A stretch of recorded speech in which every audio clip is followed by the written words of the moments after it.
China जब देखो लड़ता झगड़ता रहता है, कभी अटैक करता है, कभी कहीं। पता है ना तुम्हें, ये पूरी दुनिया में अपना प्रभुत्व कहीं ना कहीं कोशिश कर रहा है कि मैं नंबर 1 बन जाऊं। इस पूरी दुनिया में जब ये पेंडेमिक आया तो उससे पहले 2019 तक अमेरिका नंबर 1 कंट्री था। पिछले कई सालों से ग्रोथ रेट लगातार ग्राफ बहुत आगे। अब इस चाइना को अमेरिका को पीछे करना था। बहुत लोगों का ये मानना है कि पेंडेमिक में कहीं ना कहीं चाइना का बहुत बड़ा हाथ था। एग्जैक्टली किसी को नहीं पता, पर पेंडेमिक का सबसे तगड़ा नुकसान जो झेला है वो किस देश ने? अमेरिका।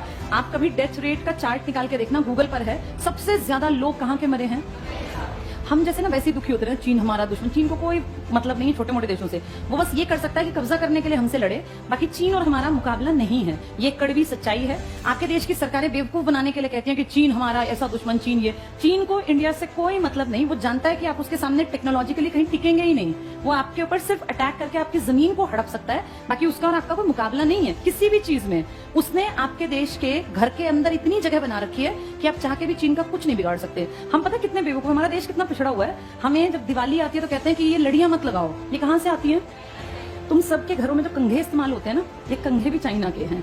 तुम जो ये जितनी चीजें, कपड़े तो हैं ही, कपड़ों के अलावा भी मतलब जितने तुम्हारे घर के सामान है ना, इन सामानों का 80-90% हिस्सा चाइना से आता है। तुम कोई ब्रांडेड सामान की बात नहीं कर रही हूं मैं। कंघा कितनी छोटी चीज है ना, देश में जितने कंघे लगभग आ रहे हैं ना, ये सब चाइना से आ रहे हैं। कहां कहां से बाइकआउट करोगे? एक वो लड़ियां हटाने से तुम्हारा काम चल गया।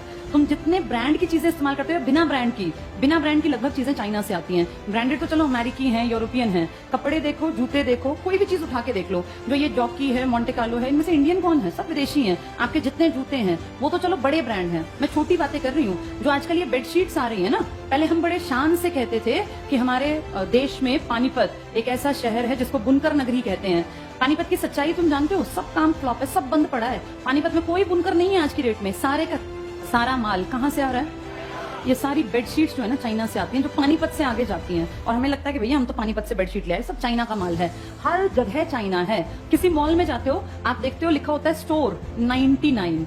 इसमें ज्यादातर माल किसका बिक रहा होता है? चाइना का। आपके घर में जितना प्लास्टिक है ना, उस प्लास्टिक का सबसे बड़ा जो मार्केट है आपका देश, वो आया कहां से है? चाइना। तो इसलिए ये लड़ियों वाली एक्टिंग करना हमारा देश बंद करे और असलियत देखे। हम इतने गरीब पता है क्यों होते जा रहे हैं? इंडिया ही क्यों गरीब हो रहा है? तुम आजकल देख रहे हो महंगाई कहां बढ़ गई। जो सामान पिछले साल 250-300 का था ना, वो इस साल में 400, 450, 500 का आने लग गया। ये पिछले एक साल में महंगाई कई गुना बढ़ गई। 100 रुपए, 50 हर चीज पे बढ़ गए। ऐसा क्या हो गया?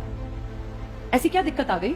तुम्हारे देश में ना सबसे बड़ी बदहाली का कारण क्या है? सरकार जानबूझ के काम नहीं करना चाहती। तुम्हारी जो मैन्युफैक्चरिंग यूनिट है ना, ये धीरे धीरे धीरे करके बंद होती जा रही हैं। किसी देश को अगर सच में आगे बढ़ाना है ना, तो वहां मैन्युफैक्चरिंग यूनिट या बहुत सारी फैक्ट्रीज ये लगानी चाहिए, क्योंकि इनसे लोगों को रोजगार मिलता है। देश को आगे बढ़ाना है तो सर्विस सेक्टर बढ़ाना पड़ेगा, मैन्युफैक्चरिंग बढ़ानी पड़ेगी। तुम्हारे जितने अपने मैन्युफैक्चरिंग के स्टोर थे ना, जहां फैक्ट्री जहां बनता था, ये कंघे भी नहीं बनते हमसे। हड़प्पा वालों के टाइम पे कंघे हमारे पास थे, खुद बनाते थे, नाव बनाते थे। तुम आज सड़कों पे जितनी गाड़ियां देखते हो, देख रहे हो धीरे धीरे मारुति का परसेंटेज घट रहा है। पता है तुम्हें ये बात? पहले मारुति अकेली देश का एक बड़ा परसेंटेज, और मारुति अकेली नहीं थी। मारुति के साथ क्या था? सुजुकी कहाँ की है? जापान की। अब मारुति सुजुकी से ये हीरो होंडा, जापान की तो थी, हीरो मोटोकॉर्प्स जो बन गई है, उसने अपना शेयर वापस ले लिया। आप ये देखो, इसका पहले पूरे मार्केट पे धाक थी और हर घर में जो गाड़ी खड़ी होती थी वो मारुति की थी। धीरे धीरे अब गूगल कर लेना, इसका परसेंटेज पिछले 8 से 10 सालों में घट गया, नीचे आ गया। और अब बाकी जो ब्रांड है ना, इनका परसेंटेज धीरे धीरे बढ़ने लग गया। अब जितनी सड़क पे गाड़ी चलती है तो अलग अलग देखो, अलग अलग कंपनीज की हैं। तो ये सब चीजें जो बाहर से आ रही हैं, आप सोचो जूते ब्रांडेड पहनने लग गए, कपड़े बाहर के आने लग गए, आपकी कंघी भी बाहर की आ रही है। कितना सामान आपका बाहर से, यानी आपकी मैन्युफैक्चरिंग यूनिट बढ़ रही है या खत्म हो रही है? देश को आगे बढ़ाना है तो सबसे बेसिक है कि आपके पास कौन सी यूनिट लगी हुई हो? मैन्युफैक्चरिंग। और आपको ना चाइना ने इतने बड़े लेवल पे बेवकूफ बनाया हमारे देश को, हमें पता ही नहीं चला। आम आदमी इतना पढ़ा लिखा है नहीं। चाइना ने आपके देश में आज से एंट्री नहीं की। चाइना और आप इकट्ठे आगे बढ़ने लगे थे। इनफैक्ट NCERT की किताब में ये लिखा है, 1950 में हम और चाइना बराबर थे। वो हमसे बहुत आगे नहीं था। आप भी अच्छे देशों में थे, अच्छे इन द सेंस आपके अंदर कैलिबर था। 1950 से और आज हम 2022 में हैं। चाइना दुनिया का नंबर 1 देश है और भारत अपनी गरीबी से जूझ रहा है, भ्रष्टाचार से जूझ रहा है। भारत हर घटिया चीज में टॉप में रहता है, चाहे भ्रष्टाचार की लिस्ट बन ले या कोई इस तरह की लिस्ट, उसमें आप सबसे पीछे हो गए अच्छी लिस्ट में, और खराब लिस्ट में आप टॉप 5-7 में आ जाओगे। ये हमारे साथ से इतना आगे कैसे बढ़ा? इसने अपने यहाँ मैन्युफैक्चरिंग की ढेर यूनिट लगाई और इसने पता क्या किया? भारत जैसे देश को, जो ये जानता था कि मेरे बाद आबादी में सेकंड है, जैसे आबादी होना फायदा है या नुकसान है? कैसे फायदा है? नुकसान है। बचपन से पढ़ाया गया बढ़ती जनसंख्या क्या था, किस चीज का कारण बनी थी? बेरोजगारी का, प्रदूषण का। गलत पढ़ाया। बढ़ती जनसंख्या एक असेट है। असेट का मतलब समझते हो? क्या होता है असेट? असेट को मान लो पूंजी। अपने आप को देखो, तुम सब अगर नौकरी लग जाओ, मान लो तुम घर में 2 भाई बहन हो, 3 हो, तुम्हारे पिताजी कमाते हैं महीने के 50,000, आधों के 20,000 कमाते होंगे, कोई हो सकता है 10,000 का भी काम चलता हो, कोई बड़ी बात नहीं है, इतना ही है हमारे इंडियन घरों में। अब जिसके ये 2-3 बच्चे अगर नौकरी लग जाएं और ये तीनों, कोई 50,000 की नौकरी लग जाए, कोई 45,000 की और कोई 35,000 की, मुझे बताना इस आदमी जिसकी 20,000 तनख्वाह थी, इसके दोनों तीनों बच्चे इस जगह आके खड़े हो गए, ये इसके लिए बोझ है या ये असेट बन गए? तो पूरा भारत क्यों नहीं असेट बन सकता? ये चाइना 1950 में हमारे बराबर था। आज आप जब मेडल्स की लिस्ट देखते हैं तो हर चीज में ये आगे है, टेक्नोलॉजी में, सामान में। आपको पता है ना, जो ये ओलंपिक हुए थे इसमें भी टॉप में था, पता है ये बात तुम्हें? अमेरिका, चाइना टक्कर लेता है, सारे ताकतवर देश, और आप सबसे नीचे की लिस्ट में। तो भला हो लास्ट डे जो ये 7 अगस्त को बेचारे नीरज चोपड़ा की मेहनत रंग ला गई, नहीं तो तुम्हारे देश में था ही क्या? गोल्ड तो 0 था हमारा। ये एक इकलौता जिसपे हम इतने चौड़े हुए घूमते हैं कि इंडिया तो पता नहीं क्या है।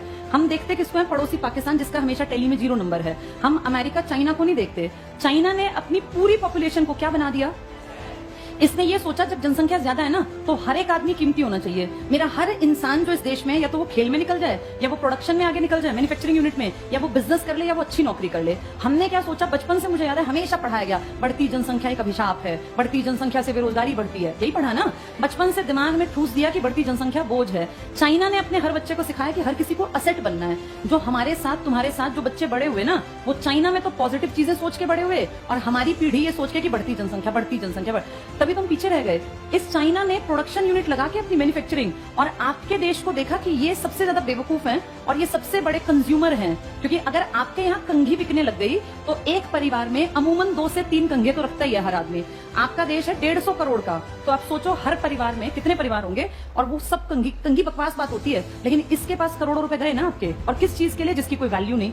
इसने आपके देश को डंपिंग का बाजार बना लिया। डंपिंग का मतलब होता है, इकोनॉमिक्स में एक टर्म है। शुरू में इसने आपके देश में कदम कैसे जमाए? आपके यहाँ एक पॉलिसी आई थी एलपीजी, लिबरलाइजेशन, प्राइवेटाइजेशन, ग्लोबलाइजेशन। शुरू में ना आपके उद्योग धंधे बहुत खराब थे, मतलब बहुत ही निचले स्तर के, कोई ब्रांड हमारे यहाँ नहीं था, और हर चीज बकवास थी। हमने 40 साल वेट किया, 1947 से 1990 आ गया। तो ये सोचो 40 साल कि शायद इंडियन सुधर जाएं, कुछ अच्छा प्रोडक्ट बना ले। अच्छा नहीं सुधरे, बकवास जूते, बकवास कपड़े, हर चीज बकवास। फिर 1991 में हमारे ऊपर प्रेशर आया पूरी दुनिया में, WTO का, वर्ल्ड ट्रेड ऑर्गेनाइजेशन का। इसने कहा भाई दुनिया बदल रही है, मार्केट खुला छोड़ दो, जिस देश को जहां सामान बेचना है बेचो। हम भी इसके मेंबर थे, हमारे ऊपर भी प्रेशर आया, और फिर हमने अपने लोगों को कहा देखो भाई, अब दुनिया के लोग आएंगे यहाँ कपड़े बेचने, जूते बेचने, तुम में काबिलियत हो तो तुम्हारा सामान बिकेगा, नहीं तो बंद होगा, सुधार लो। एक आधा साल और दिया, लेकिन हमारे इंडियन प्रोड्यूसर्स ने कोई ध्यान नहीं दिया, और देखते देखते हमारे मार्केट में किन लोगों की एंट्री हो गई?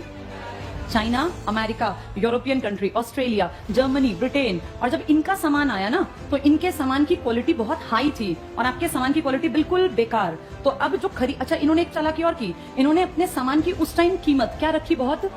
इन्होंने सोच लिया कि हमें नुकसान हो जाए, लेकिन इन इंडियंस को हमारे सामान की आदत पड़नी चाहिए। एक बार ये आदी बन गए ना, फिर ये हमारे ग्राहक हैं जिंदगी भर, और इनके अपने बिजनेस फ्लॉप हुए तो हमारा ही सामान बिकेगा। आबादी बहुत बड़ी है।